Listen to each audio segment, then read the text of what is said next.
ఇప్పుడే జీ5 app download చేయండి. చూడండి మీ ఫేవరెట్ టీవీ షోస్ ఎప్పుడైనా ఎక్కడైనా. ఏమండి, నిద్రపోకుండా ఏం ఆలోచిస్తున్నారు? ఆ డాక్యుమెంట్స్ గురించేనా? అవును లక్ష్మి, ఆ పేపర్లు తాకట్టు పెట్టే ముందు నేను నీతో మాట చెప్పాల్సింది. చెప్తే మీతో పాటు నేను కూడా వచ్చేదాన్ని. అందులో నా సంతకం కూడా ఉండేది, అంతే కదా? ఆ పేపర్ల మీద నువ్వు సంతకం పెట్టడం కాదు లక్ష్మి, ఆ స్థలంలో నీ పేరు మీద ఇల్లు కట్టాలన్నది నా కోరిక.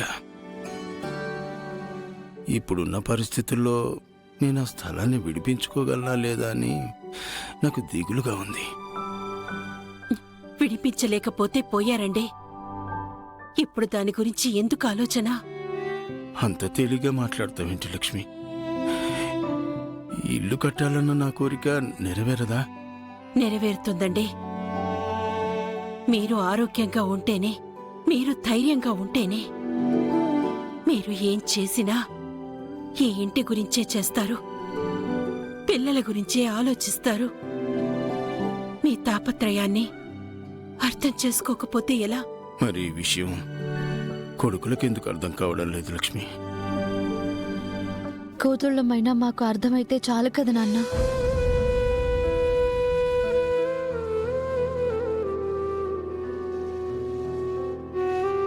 నాన్న, అన్నయ్య వాళ్ళు సైన్ చేయకపోతే ఏంటంట? మేం చేస్తాం.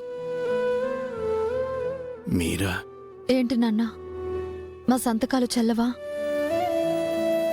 అది కాదు తులసి, హామీ సంతకాలు పెడితే అప్పు తీర్చని పక్షంలో ఆ స్థలం వాళ్ళు తీసేసుకుంటే సరి. కాని డబ్బులే కావాలంటే ఆ డబ్బుకి ష్యూరిటీ పెట్టిన మేము కట్టాలని మాకు తెలుసమ్మా. అది మా బాధ్యత. కష్టపడి కట్టేస్తాం. ఇన్నేళ్లు నాన్న కష్టపడి మమ్మల్ని పెంచి పెద్ద చేశారు. మేం ఆ మాత్రం సాయంగా ఉండకపోతే ఎలా?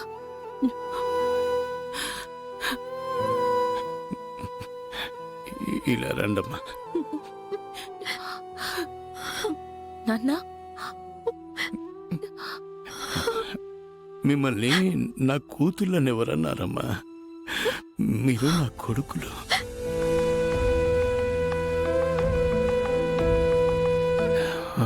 నేను పోతే మీరే నాకు తలకొరి పెట్టారు. అయ్యో, ఏంటండి ఆ మాటలు?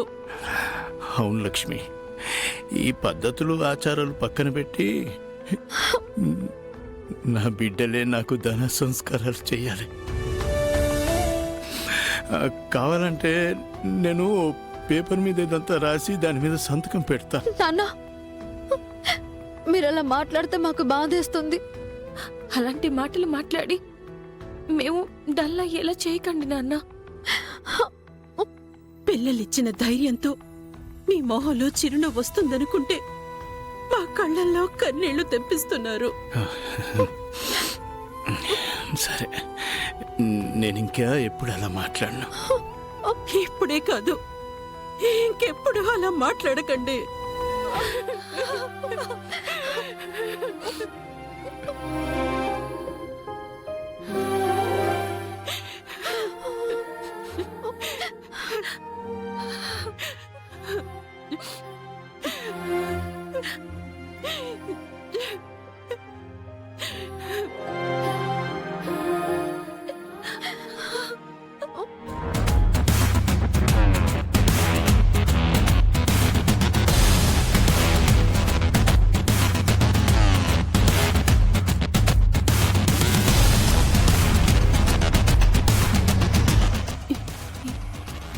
ఏమండి, ఈ అబ్బాయి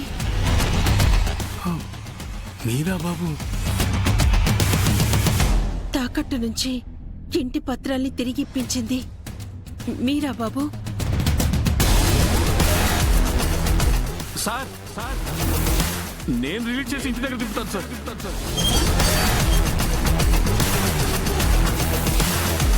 మమ్మల్ని పోలీస్ స్టేషన్ నుంచి విడిపించింది.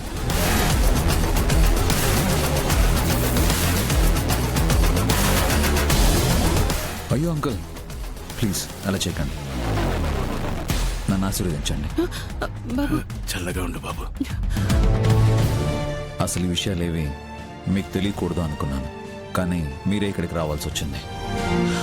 రండి కూర్చొని మాట్లాడుకుందాం ప్లీజ్.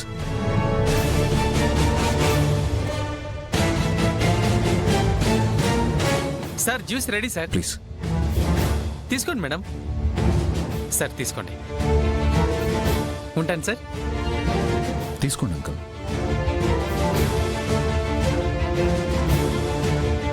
మీరు ఇక్కడికి రావడానికి శ్రమ కలిగించుంటే I'm sorry uncle.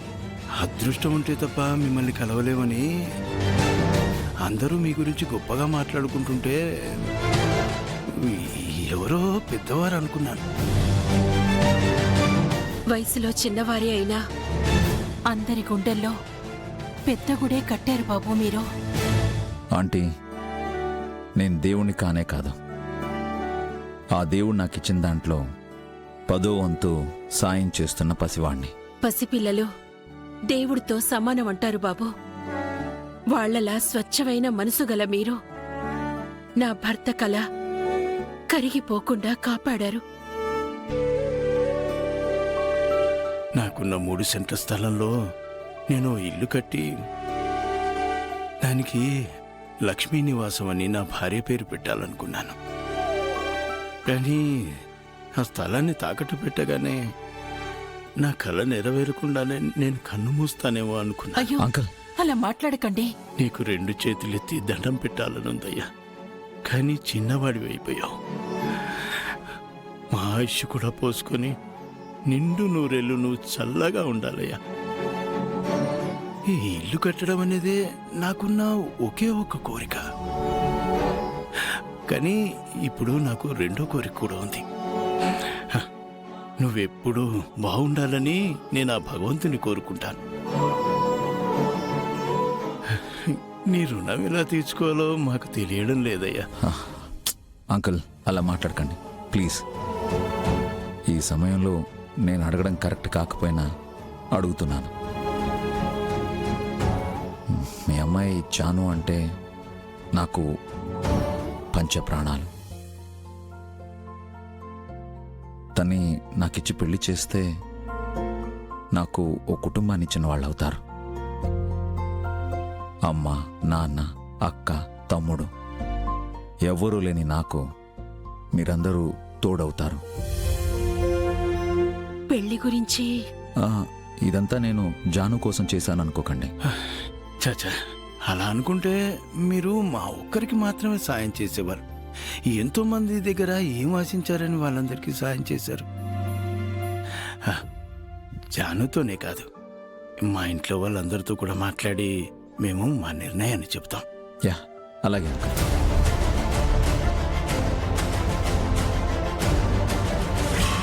జీ5 app download చేసి అన్ని ఎపిసోడ్స్ పూర్తి ఉచితంగా చూడండి.